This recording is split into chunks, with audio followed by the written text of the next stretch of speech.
ঈদের ঠিক আগ মুহূর্তে দেশের বাজারে আবার বাড়ল স্বর্ণের দাম। এবার প্রতি ভরিতে ভালো মানের স্বর্ণ অর্থাৎ 22 ক্যারেটের দাম বেড়েছে 1154 টাকা।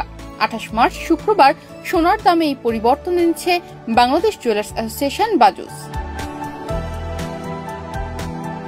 নতুন মূল্য অনুযায়ী 29 মার্চ শনিবার থেকে দেশের বাজারে প্রতি ভরি 22 ক্যারেটের স্বর্ণ বিক্রি হবে 1,57,872 টাকায়। 21 ক্যারেটের এক ভরি স্বর্ণের দাম বেড়ে 1,50,699 টাকা নির্ধারণ করা হয়েছে। এছাড়া 18 ক্যারেটের এক ভরি স্বর্ণের দাম 1,29,167 টাকা নির্ধারণ করা হয়েছে।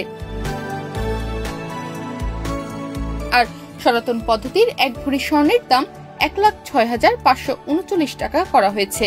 শুক্রবার বাংলাদেশ জুয়েলার্স অ্যাসোসিয়েশন বাজুস এক সংবাদ বিজ্ঞপ্তিতে স্বর্ণের নতুন এই দামের তথ্য জানায়। বিজ্ঞপ্তিতে বলা হয়, স্থানীয় বাজারে তেজাবি স্বর্ণের বা পিওর গোল্ডের মূল্য বৃদ্ধি পেয়েছে, সে কারণে স্বর্ণের দাম সমন্বয়ের সিদ্ধান্ত নিয়েছে বাজুস। এর আগে 22 ক্যারেট সোনা প্রতি ভরির দাম ছিল 1,56,099 টাকা।